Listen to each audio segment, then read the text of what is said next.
사사기 17장 7절부터 13절 우리 한번 다 같이 합독하겠습니다. 시작.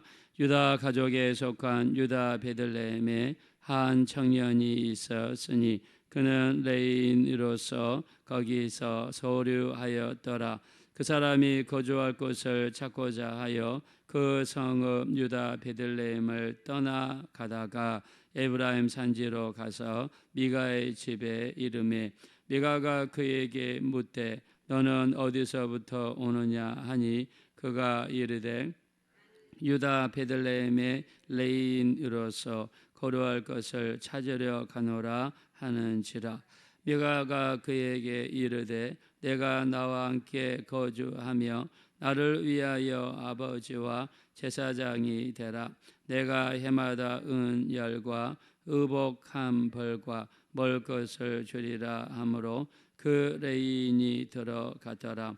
그 레인이 그 사람과 함께 거주하기를 만족하게 생각했으니 이는 그 청년이 미가의 아들 중 하나같이 됨이라.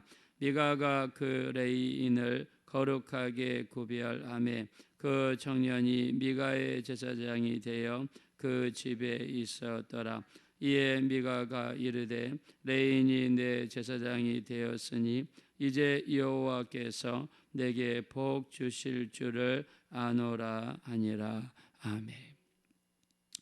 네, 오늘은 레인에 대한 이야기를 하겠습니다. 자, 레인들은 가나안 땅에 들어갔을 때 특별한 지역을 물려받지 않았습니다. 그들은 대신에 하나님이 레위 사람들의 기업이 되셔서 그들의 먹을 것, 입을 것, 그 모든 관련된 것들을 책임져 주셨습니다. 광야 교회에 있을 때도 레위 지파 사람들은요 항상 성막을 중심으로 해서 가장 가까운 곳에서 살았던 사람들이 레위 사람들입니다. 이 사람들은 거룩하게 구별되어서 오직 하나님의 일만 하도록 구별이 되었습니다. 자, 그래서 레위 이 지파 이 사람들은 이렇게 하나님의 일을 하도록 되었는데요. 자, 이 레위는 야곱의 12명의 아들들 중에 하나죠. 그래서 이 12지파에 들어가야 되지만 나중에 12지파에서 구별이 되어서 따로 이렇게 분리가 됩니다. 자, 레위에게는 아들이 3명이 있습니다. 우리 출애굽기 6장 16절에 보면 이 게르손, 고핫, 무라리 3명의 아들이 있죠. 출애굽기 6장 16절에 게르손, 고핫, 무라리. 자, 게르손 이 지파 사람들은요 어떤 일을 했느냐? 이렇게 성막에서 천과 관련된 일을 했습니다. 우리가 천을 보면 기둥을 이렇게 치면은 그 주변에 천으로 이렇게 둘러싸죠. 그 다음에 안에 성소도 입구도 천이고 천장도 천이고 벽도 천이고 또 성소와 지성소 사이에도 휘장이 있죠. 이것도 천입니다. 자, 이런 천과 관련된 것을 설치하고 관리하고 옮기는 일을 하는 이 지파 사람들이 게르손 이 가족입니다. 자, 그리고 고핫 이 족속을 보면은요, 이 고핫 족속은 성막 안에 있는 성물을 관리를 했습니다. 예를 들면 성소에 들어가자마자 바로 촛대가 있죠. 그리고 금양로가 있고 그리고 떡상이 있습니다. 그리고 휘장을 지나서 안으로 들어가면 언약궤가 있죠. 언약궤 안에는 만나를 담은 항아리, 아론의 쌍난 지팡이, 모세가 받은 2개의 율법 받은 2개의 돌판, 자, 이런 것들이 언약궤 안에 있습니다. 그래서 성막 안에서 쓰는 모든 성물, 기구, 도구 이런 것을 설치하고 옮기고 관리하는 일을 고핫 자손들이 했습니다. 자, 그래서 우리가 다윗이 언약궤를 예루살렘으로 돌아올 때 이 수레에다가 싣고 예루살렘으로 돌아오죠. 자, 근데 원래 언약궤는 어떻게 해야 됩니까? 고핫 자손들이 어깨에다가 메고 옮겨야 됩니다. 어깨에다가 메고 옮겨야 돼요. 자, 근데 수레에다가 옮겼어요. 자, 소가 놀래서 이렇게 뛸 때 수레에 있는 언약궤가 떨어지려고 그랬죠. 그때 웃사가 만졌습니다. 원래 언약궤는요, 만지면 죽습니다. 들여다봐도 죽습니다. 어떻게 합니까? 언약궤 밑에 고리가 4개가 있는데 긴 막대기를 이용해서 막대기를 고리에다가 끼워야 됩니다. 그러면 막대기가 기니까 그 막대기만 잡고 4사람이 어깨에다가 딱 매면 언약궤를 그렇게 옮기는 거예요. 자, 이 일을 했던 자손이 고아 자손이에요. 그래서 고아 자손은 잘못하면 죽을 수가 있기 때문에 들여다보지 마라는 말을 계속해서 하게 됩니다. 자, 무라리 자손들은 어떤 일을 했느냐? 자, 성막을 보면 기둥을 세우죠. 이렇게 성막을 길이가 50m, 넓이가 25m인데 여기다가 기둥을 딱 세우는 일을 해요. 그래서 기둥, 받침, 이렇게 위에 이렇게 대는 거, 이런 기둥과 관련된 일을 맡은 사람들이 누구냐? 바로 무라리 자손들입니다. 그래서 레이에게는 3명의 아들이 있는데 게르손, 고앗, 무라리. 자, 이 사람들이 각각 맡은 일들이 달랐습니다. 자, 그러면 제사장은 누가 되느냐? 게르손, 고앗, 무라리 중에서 고앗 아들인 아므람, 아므람의 아들인 아론과 모세, 아론의 아들 나답과 아비유, 엘르아살, 이다말, 이 4명의 아들들이 제사장이 될 수 있었습니다. 그래서 우리가 출애굽기 28장 1절에 보면 아론과 아론의 아들들, 즉 나답과 아비유, 엘르아살, 이다말. 자, 근데 여러분 들어보셨죠? 하나님 앞에 불을 드리려다가 잘못된 불을 드려가지고 그 금양로에서 불이 나와서 죽인 아들들이 있죠. 그 아들들이 첫째 아들, 둘째 아들이에요.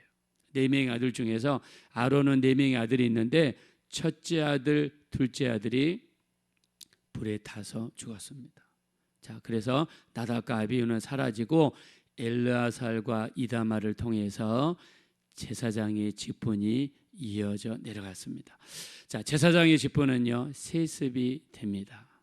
그래서 우리 민수기 18장 7절에 보니까 아론과 그의 자손들이 제사장의 직분을 이어서 감당하게 할 것이요 라고 하심으로써 제사장의 직분은 세습이 되었습니다. 그러면 대제사장은 누가 있느냐? 대제사장은 아론이 제일 먼저 대제사장이었고 엘르아살, 그 다음에 장남이 엘르아살이죠. 왜냐하면 첫째하고 둘째가 죽었으니까 셋째가 장남 역할을 하면서 대제사장이 됩니다. 그리고 엘르아살의 장남이 또 대제사장이 되고, 그래서 대제사장직도 세습이 되었어요. 대제사장의 이 재임 기간은요, 일평생을 재임 기간을 가졌습니다. 일평생, 죽을 때까지 제사장 직분을 맡았습니다.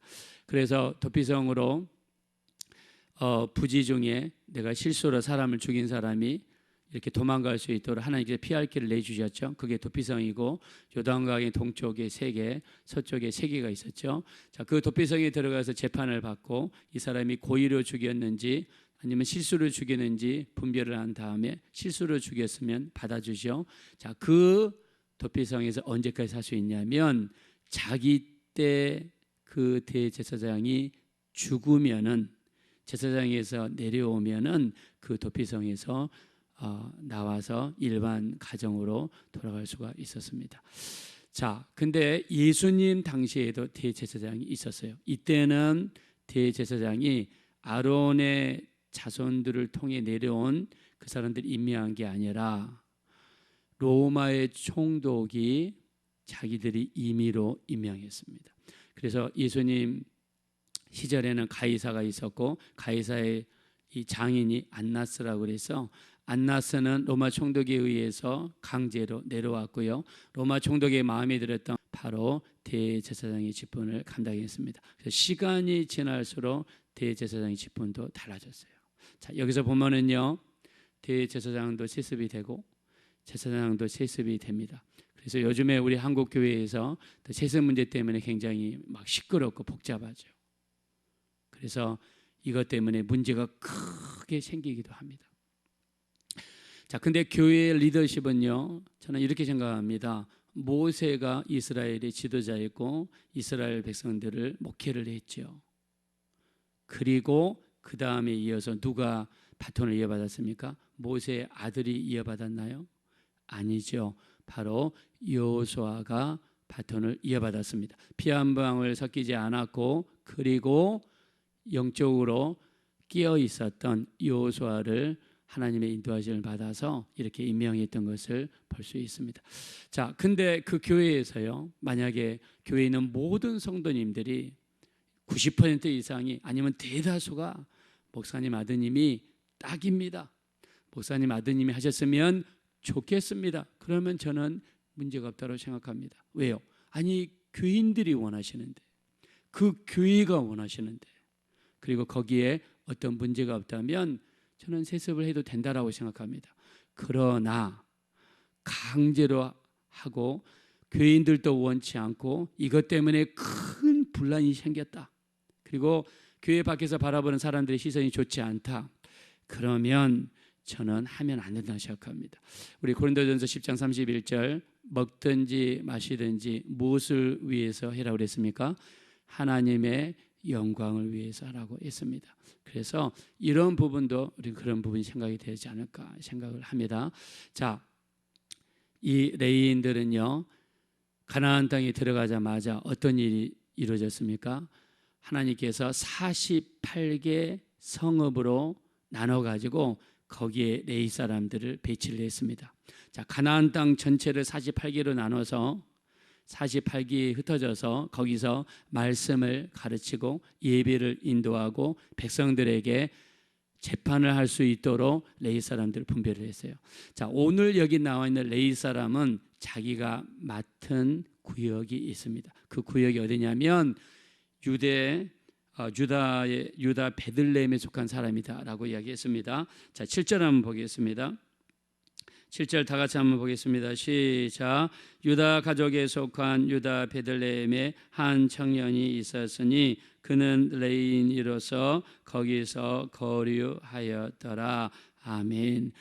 자, 우리가 이 민수기 35장 7절에 보면 레위 사람들을 48개 성으로 뿌려버립니다. 그리고 거기에서 말씀을 가르치고 영적인 일을 할 수 있도록 분배를 했어요. 자, 여기 나와 있는 레위 사람은 자기 구역이 어디냐면 유다 베들레헴이라고 이야기했어요. 그러면 이 사람은요, 유다 이 땅의 베들레헴 성에서 거기서 하나님의 말씀을 가르치고 예배를 인도하는 일을 끝까지 했어야 됩니다. 근데 이 사람이 거기를 떠나게 되죠. 자, 8절 보겠습니다. 다 같이 읽읍시다. 시작. 그 사람이 거주할 곳을 찾고자 하여 그 성읍 유다 베들레헴을 떠나 가다가 에브라임 산지로 가서 미가의 집에 이르매. 네, 유다 베들레헴에서 거기서 살아야 되는데 거기를 떠났다고 그랬어요. 근데 이런 현상이 이 사람에게 있었냐? 아닙니다. 그때 대부분의 레위 사람들에게 자기가 살던 그 성을 떠나서 어디를 갔느냐? 더 월급을 많이 주는데, 더 먹을 것을 많이 주는데, 더 살기 편한 곳으로 사람들이 이동을 했어요. 그러면 그분들이 거기를 떠나버리면 어떻게 돼요? 거기는 말씀을 가르칠 수 있는 레위 사람이 없는 겁니다. 그래서 사사기에 보니까 수많은 사람들, 우리 사사기 21장 26절에도요 이렇게 사람들이 각기 자기 소견대로 행하였다. 하나님의 말씀이 없고 하나님의 지도가 없으니까 다 자기가 원하는 대로 하나님을 섬겼어요. 이렇게 하면 하나님이 기뻐하시겠지, 저렇게 하면 하나님이 기뻐하시겠지. 그러니까 어저께 우리가 말씀을 나눴습니다. 미가의 집에 신상을 만들어서 모시고, 에봇을 만들어서 모시고, 드라빔을 만들어서 모시고, 그러면서 하나님께 기도하는 거예요. 하나님, 내게 복을 달라고. 이 미가도요, 이 레위 사람이 지나가니까 그 레위 사람을 찾습니다. 그리고 그에게 월급을 제시를 하죠. 자, 월급이 10절에 나와 있습니다. 다 같이 읽겠습니다. 시작. 미가가 그에게 이르되 내가 나와 함께 거주하며 나를 위하여 아버지와 제사장이 되라. 내가 해마다 은 10과 의복 한 벌과 먹을 것을 주리라 하므로 그 레인이 들어갔더라. 자, 은 10, 정확하게 이야기하면 은 13개입니다. 은 한 세겔은 노동자가 4일을 일하면 받을 수 있는 당시 돈입니다. 자, 13개이면 몇 개입니까? 40일 일하면 받을 수 있는 월급이에요. 이게 1년치 연봉입니다. 1년 연봉이 40일 일하면 받을 정도의 돈밖에 안 됐어요. 근데 뭐라고 했습니까? 레위 사람이 그 의에 대한 반응이 뭐지요? 자, 11절에 반응이 나옵니다. 다 같이 읽읍시다. 시작. 그 레인이 그 사람과 함께 거주하기를 만족하게 생각. 여기 뭐라고 했습니까? 만족하게 생각했다. 40일치 월급이면 많지 않습니다. 그럼에도 불구하고 이것에 만족했다는 거예요. 그 다음에 보너스가 뭡니까? 옷 한 벌을 주겠다. 1년에 한 번. 그 다음에 1년 내내 먹을 것을 주겠다. 이게 이 사람의 연봉이에요. 자, 이 레위 사람들, 당시 영적인 지도자들의 상태를 알 수가 있는 거죠. 그들의 이리 가고 저리 가고 하는 그 이유가 뭐예요? 돈이 우선이었어요. 어떤 사명과 어떤 걸 떠나서 철저하게 육신의 어떤 모습으로 살아가는 그런 사람들이 레위 사람들이었어요. 하나님의 말씀, 제가 지난번에 이 말씀 드렸죠. 천국에서 누가 가장 크냐? 저기 전라도에 있는 어떤 섬에 있는 어떤 나이 많으신 목사님, 젊을 때 들어가서 떠나려고 그러니까 교인들이 가지 마세요, 가지 마세요, 붙잡히는 거예요. 또 한 5년 있다가 떠나려고 그러니까 가지 마세요, 가지 마세요, 이게 붙잡히는 거예요. 저는 인천 주한장로교회 나경열 목사님을 좀 굉장히 존중해요, 존경합니다. 물론 여러 가지 일이 있어가지고 안 좋아하시는 분도 있을지 모르겠지만 이분이요, 신학을 졸업하고 나서 어디를 가느냐? 자기를 써주는 데가 없어요. 예, 말을 못하니까. 설교를 그렇게 못했대요. 한 번은 설교를 시켰는데 원고를 10장을 썼답니다. 써가지고 이제 가서 이렇게 하다가 이거를 이제 첫 번째 장에서 잘못 넘겨가지고 6번째 장으로 가버린 거예요. 그래서 설교를 죽을 썼대요. 귀인들은 졸고. 그래가지고는 나는 이제 주의종이 안 되는 보다 해가지고 전라도에 있는 소록도로 자원을 했대요. 소록도로 자원을 해서 나는 일평생 거기서 나병 환자들이랑 살겠다. 목사님들이 가려고 하지 않는 그곳에 가서 내 사명을 감당하겠다. 저는 그때 하나님이 그분을 보셨다고 생각해요. 여러분, 우리의 사명은요, 어떤 세상의 조건이 아니라 영원히 기준이 되어야 되고 하나님의 뜻이 기준이 되어야 될 줄로 믿습니다. 여러분, 그래서 이분이 소록도를 다 찾아갔는데 그러더래요. 당신은 통합층 목사이기 때문에 여기에 들어올 수 없다라고 그러더래요. 거기 들어갈 그런 교단이 따로 있나 봐요. 그래서 못 들어갔다 합니다. 자, 우리가 오늘 성경에서 약간 난제가 있습니다. 이 정말 기독교를 공교하는 사람들이 쓰는 문장이에요. 그래서 여러분들이 이 부분에 대한 질문을 받으면 꼭 여러분들이 가르쳐 주셔야 됩니다. 자, 난제가 무엇이냐면 10절을 보겠습니다. 자, 10절 보면 미가가 그에게 이르되, 그는 바로 이 레위 사람입니다. 미가가 그에게 이르되 네가 나와 함께 거주하면 나를 위하여 뭐가 되라고 그랬습니까? 아버지와 제사장이 되라. 자, 미가가 이 레위 사람에게 자, 내 아버지가 돼 주세요. 그다음에 내 제사장이 돼 주세요. 자, 얼렁 이렇게 들으면은 미가는 나이가 어리고 이 레위 사람은 굉장히 나이가 많은 것처럼 보이죠. 아마 미가는 앞에 우리가 읽었지만 어머니만 나오잖아요. 그래서 아버지 없이 자라가지고 아버지의 사랑이 고팠나 보구나. 그래서 이 레위 사람을 만나니까 제사장이니까 신뢰할 수 있고 믿을 수 있고 또 아버지처럼 모시겠다 이렇게 들리죠. 여기 분명히 미가가 나를 위하여 아버지와 제사장이 되주세요. 그랬단 말입니다. 자, 그런데 우리 11절을 한번 읽어보겠습니다. 다시 한번 시작. 그 레인이 그 사람과 함께 거주하기를 만족하게 생각했으니 이는 그 청년이 미가의 아들 중 하나같이 됨이라.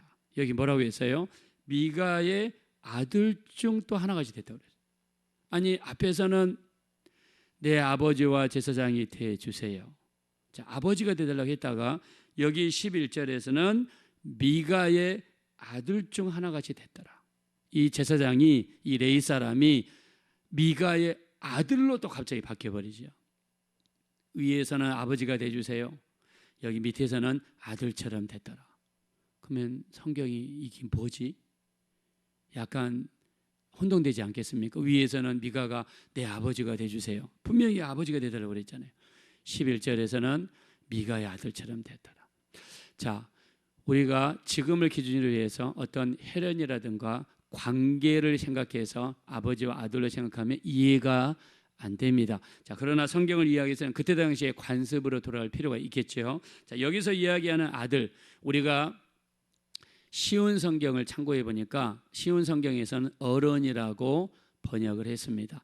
자, 이때 당시에 아버지는 영적인 지도자를 지칭할 때 아버지란 단어를 썼습니다. 영적인 지도자. 자, 영적인 지도자는 나이가 많을 필요는 없죠. 나이가 어린 청년이라도 나이가 많은 미가의 입장에서 볼 때는 영적인 지도자가 될 수 있는 것이죠. 그래서 내 영적인 지도자와 제사장이 돼 주십시오. 자, 이런 뜻에서 아버지를 한 것이고요. 11절에서 미가의 아들처럼 됐다는 이야기는 아들이라는 표현은 그때 당시에는 그 집 사람이 되었다, 그 집 가족이 되었다, 그 집에서 밥을 먹는 사람이 되었다라는 뜻입니다. 자, 그래서 여기 위에서는 아버지라고 했을 때는 영적인 지도자라는 뜻이고, 미가의 아들과 같이 되었다는 것은 그 집에서 밥을 먹는 사람이 되었다라는 뜻이라는 것입니다. 자, 그래서 우리가 이렇게 이해하면 아버지와 아들은 상충되지 않고 성경이 오류가 있는 것이 아니라 이렇게 이해를 하면 성경의 온전한 해석이 이루어진다라고 생각합니다. 자, 근데 한 가지 중요한 것은 레위가 자기 집을 떠나 다른 곳으로 갔기 때문에 이때 당시에는 하나님의 말씀이 없었어요. 말씀의 혼동시대에 살았습니다. 그래서 사람들이 자기의 소견에 오른 대로 행하였더라라고 이야기했습니다. 자, 레위는 제사장으로서 이렇게 직분을 감당해야 되는데 그 직분을 감당하지 못했을 때 얼마나 큰 영적 혼돈이 왔습니까? 우리 베드로전서 2장 9절에서는 너희는 왕 같은 제사장이라 그랬습니다. 우리가 제사장이 되었습니다. 우리의 직분은 우리의 가정에서, 우리의 구역에서 내가 맡은 영혼들에게 뭐를 나눠줘야 됩니까? 말씀을 나눠주셔야 됩니다. 자, 이 말씀을 나눠주지 않았을 때 얼마나 큰 영적인 혼동이 오는가를 사사기에서는 분명히 말씀하고 있습니다. 여러분을 통해 하나님의 말씀이 아낌없이 여러분의 자녀들에게, 가족에게, 여러분의 자손들에게, 여러분이 맡은 영혼들에게 아낌없이 전달하셔서 하나님의 뜻을 이루시며 또 하나님의 역사가 이루어지는 데 쓰임받는 귀한 삶이 되어지시기를 예수 이름으로 축원드립니다. 이 시간 기도하실 때 참으로 나는 영적인 제사장입니다, 왕 같은 제사장이라고 성경에 말씀하셨습니다. 나를 통해서 내 가족에게, 내 자손들에게, 내 이 맡은 구역 사람들에게, 내가 맡은 영혼들에게 하나님의 말씀을 나눠주는 일에 최선을 다할 수 있는 우리가 되게 도와주십시오. 우리 합심으로 간절히 기도하겠습니다. 돌아오시고 잡으러오시 하나님, 진심으로 감사합니다. 우리를 불쌍히 여겨주시고 긍휼히 여겨주십시오. 예수님의 피로 우리를 정결하게 써주십시오. 우리 하나님, 우리는 왕같은 제사장입니다. 우리 하나님, 제사장이 자기 맡은 구역을 떠나서 다른 곳으로 갔을 때 우리 하나님 그곳에서 또 참으로 안 좋은 일들, 우리 하나님 말씀이 없는 일들이 일어났습니다. 우리 하나님, 참으로 우리는 말씀을 나눠주는 일에 인식하지 않게 도와주십시오. 우리가 맡은 구역, 우리가 맡은 영혼들, 우리에게 있는 자손들, 자녀들에게 말씀을 온전히 나눠주게 도와주시어서 말씀이 없음으로 말미암아 어려운 일이 발생하지 아니하도록 우리 하나님이 인도하시고 우리 하나님 축복하여 주시옵소서.